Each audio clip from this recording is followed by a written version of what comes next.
Hey, what's up, y'all? It's Jodo Jake. Welcome back to the channel. I have a fun video for today. Now, I'm not someone that's big on trainer cards, but I can definitely appreciate the art that has been brought to the Scarlet and Violet era as far as special illustration rare trainers. Now, I started to see a shift in trainer cards in Sword and Shield when we were introduced to the trainer gallery as well as the Galarian gallery from Crown Zenith.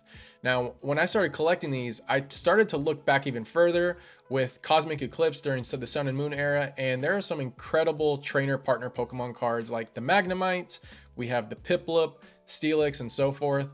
And I have an entire binder of these cards. If you want to check out that video, I will link it in this description.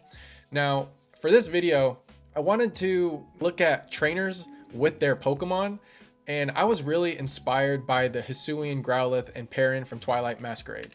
So as you can see here, these cards are both illustrated by Ghidorah, and they are from different POVs from Perrin and Growlithe, and I thought that was really cool. And I thought, what other trainer cards have Pokemon in the art?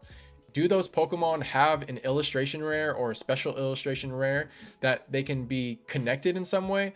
And I thought this would be a cool binder to put together. I don't have all of these cards. I definitely have quite a few. And I thought, why not showcase how collectors that don't necessarily find themselves interested in trainers might change their mind after seeing this video. So let's go ahead and take a look at the next one. Now this is Sagaro, and I believe this is from How They Evolved. And in the illustration, you can see Delibird behind him as well as Squovit. You can also see a Jigglypuff, which I thought was really cool. And we have a Squovit illustration rare from Scarlet and Violet base. And then we have a Delibird illustration rare from Mega Evolutions, which just came out. And that's another phenomenal artwork. And also, we are getting a Wigglytuff from Inferno X, which will most likely be in our Phantasmal Flame set, which has a ton of Jigglypuffs singing along next to it. And I thought this would be really cool to have your trainer and all of the Pokemon that are in the art to kind of create this story. Although like all of these have different artworks from different artists, I think it would be really cool to have these in a 4-slot binder or something like that. Next up, we have Nemona, which is throwing a Pokeball. Really cool POV of this card. That Pokeball is just dead center as it's spinning through the air. And then in the background, we have Palmy. And I thought we have a shiny from Paldean Fates, which would be really nice to pair it with this card. Both of them are from Paldean Fates, which is, you know, a nice touch. They are illustrated by different artists, but this would look nice in a binder. Next up, we have Poppy, which is from Obsidian Flames, and she is resting under a shady tree, laying on top of Copperaja, which evolves from Cufant in this next illustration rare from Shrouded Fable. Really cute art. I'm a big fan of elephant Pokemon. Donphan is one of my favorite Pokemon, so I think this is an underrated Pokemon. This Poppy card is extremely cheap. The last I checked, it was like $2 or $3. It might have gone up since I last looked at it, but this would be really nice to add to the collection. To have that partner pair, really fun idea. Next up, we have Salvatore. And this artist is really unique. Trippy to look at this. And I never noticed that there was a Raichu running out with him outside of the door. And we have that Raichu from Paldea Evolved, which is one of the best illustration rares from Paldea Evolved. Really like this art style. For some reason, it's giving me like hip hop lo-fi vibes. There's something about it that I really am interested in. Raichu has slowly just grown on me in a way that I never appreciated. Now that we have those Megas coming out with the Mega X and Mega Y Raichu, I would have to say that Mega Raichu Y is my favorite of the two. But yeah, let me know. What's your guys' favorite Mega from this new Z to A game that's been announced? I would have to say Dragonite and Raichu Y are my favorites, but I do like the Victory Bell. I know that's a weird take, but I like the Victory Bell. Next up, we have Professor Turo's Scenario, which is from Paradox Rifts. And in the background, we have that Cyclizar, and we have a Cyclizar illustration rare from the same set. So I thought this would be a nice pairing. I'm not too knowledgeable on this professor. I know it's from Scarlet and Violet. I didn't play too much of Scarlet and Violet, unfortunately, but this would be a cool one to add to the collection. Next up, we have Mela, which is a beautiful illustration by Erika, which is sitting next to a Torkoal on some stairs. I thought we have this Twilight Masquerade illustration rare of Torkoal. This is a must-have. I really do enjoy this Torkoal art. There's something calming about it. I love that you can see that deep red coming from Torkoal's shell. Clever idea by this artist. I love the way that they're utilizing this Pokemon in the real world, the way we would probably use Torkoal and, you know, making pottery. Really love these two cards next to one another. Next up, we have Gardenia's Vigor from Crown Zenith and 151's Venusaur EX. Now, I know that there are not partner Pokemon in this Gardenia's Vigor, as we see Blossom and Cherubi, but these are illustrated from the same artist, Ikigami, and I think these look so nice next to one another that I just had to put them in this set next to one another as a pair. They just look beautiful. All the floral colors going on, the palettes just really do align with one another. I would say that the Venusaur is a little bit more saturated and has a little bit more colors going on, but next to one another, I think these would look really great in a binder. Next up, we have Professor Sada's Vitality and Pommet. As you can see in this illustration rare, we have the entire evolution line, which I'm a big fan of. I've talked about it on the channel multiple times. Seeing entire evolution line in one card does a lot for a Pokemon card.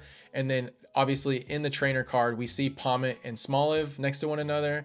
Cute card. I think these look really nice. The palettes are warm. I think they really do pair nicely with one another. Next up, we have Grusha, and he's standing near a window on a winter night, and we see these two Starlies bundled next to one another, keeping each other warm.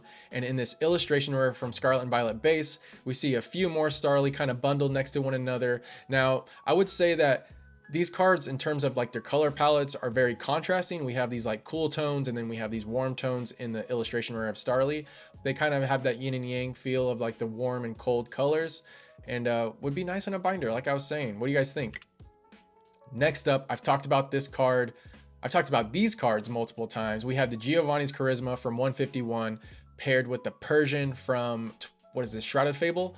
I never noticed the Master Ball and all the different Pokeballs in the background of Giovanni's Charisma, which is a nice touch. I imagine this is probably Saffron City at the top of Silphco headquarters, and he's just overlooking the city with his Persian, because we see all these red tones in both of these cards illustrated by different artists, but I would like to think that these are coming from the same house or something like that. But really cool pair. Want to definitely grade these sequentially personally for my collection, and I still don't have Giovanni's Charisma. What is Giovanni's Charisma doing at like 125, 130 when a booster bundle is nearly that price? It's a special illustration rare of a trainer, one of the best trainers of Kanto. Next up, we have Bianca's Devotion. These color palettes just look phenomenal next to one another. I know that these are illustrated by different artists, but all these different yellows and greens and pinks and purples, they just look phenomenal next to one another. For some reason, Musharna has always been a Pokemon that has been of interest to me. It's not a popular Pokemon, but it looks really nice. You could also get the Muna to go with it too if you wanted to, and have the entire evolution line. But yeah, what do you guys think of this pair? This is definitely one of my favorites. And then next up, we have Kieran wearing that, you know, teal mask. Looks like he's at a festival of some sort. They're illustrated by different artists. T0 did the Kieran, and I believe Kadama did the illustration rare, which was a promo in the Twilight Masquerade ETB. I think that the color palettes actually do complement each other really, really nicely. We have like these deep purples and bright yellows, and obviously the greens, really nice touch. I mean, the Kieran has a Pikachu like plushie or toy. I'm not really sure if that's candy or something. Pikachu cards tend to do really well. We just saw the Marshadow go through a crazy pump because it has like a hidden Pikachu in the foreground of the card. But anyways, cool matchup here. Definitely want to add this to the binder. Next up, we have Iono from Paldean Fates and the Mismagius from Paldea Evolved.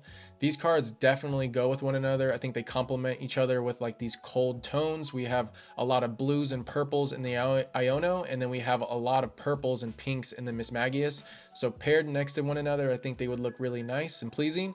And then if you wanted to go even further with this, you can add the Iono's Belly Bolt special illustration rare, as well as the Kilowattrel illustration rare from Journey Together, and have basically Iono's whole team that's included in this card. Fun set. I think this would be really nice in a binder. Next up, we have Acerola's Mischief, which was in our most recent set in Mega Evolutions. It has like this Sableye plushie, and she's stitching up a Mimikyu. So why not have the Mimikyu promo that was included in the Paldean Fates Elite Trainer box next to one another? Definitely different art styles. I think the Mimikyu is quite creepy. It's one of Arita's creepiest illustrations in my opinion. And you don't see a lot of like realistic humans in Pokemon cards, but here we do. Feels more of like a Magic the Gathering card in my opinion, but I really think it would be nice to have these next to one another. What do you guys think? Let me know. And then last but definitely not least, we have Erika's Invitation, which is a special illustration rare trainer from 151. Now this card in Japanese on release was going for over $300. I think the English copy is way below that. I think this and the Giovanni's Charisma are both really cheap from 151, shockingly. Now, I think these cards look beautiful next to one another. I know that Leafeon is not in this special illustration rare, but they do fit with one another based on the backgrounds. I'd imagine that Leafeon is sitting on the other side of this room in the windowsill, where Erika is, you know, around all these different elixirs and potions of some sort, or maybe perfumes. I'm not really sure, but we have all these different florals. We have, you know, dried flowers hanging from the ceiling in the windowsill and a bunch of vases around the room. And that's happening similarly in the Leafeon V-Star from Crown Zenith. So I think these would look really nice next to one another in a binder alongside the rest of these cards. I thought this was a fun video. I really enjoyed kind of pairing these cards with one another. I know that there's a lot of different ways where you can pair different cards in a binder. I see people that do it based on color palettes and they match them almost identically between, you know, cards from different eras. I tried to find cards that were similar with the same borders. This would probably be a whole lot easier if you're doing them with Japanese because they all have those gray borders, whereas some of the older English cards were with yellow borders. It's crazy to say that we're no longer having yellow borders in English cards, but yeah, I think a lot of these were just gray borders and they look really nice side by side. Let me know in the comments, is there any other cards or trainers that you'd like to see paired or that you have in your collection? What do you guys think of these pairs of these different trainers and their Pokemon? You know, some of them are a little bit of a stretch, but I think the themes and the backgrounds and the art styles and color palettes really helped bring them together and complement one another. I had fun digging through all these different trainer cards. I kind of want to do another one of these. If you guys would like to see that, let me know in the comments. I have more videos coming like this. I'm going to be doing some affordable collection videos that I think make more sense in this hobby right now with how the market is. This was fun for me. Hope it was fun for you to watch. Let me know in the comments. If you want to see more like this, please like, comment, and subscribe. Would greatly appreciate it. Just hit 1,000 subs recently, and I'm so excited to see this channel grow. Really appreciate everyone that engages and shares my content. I've been enjoying the cards and coffee videos. More of those to come with more guests. So until next time, y'all, happy collecting. Peace.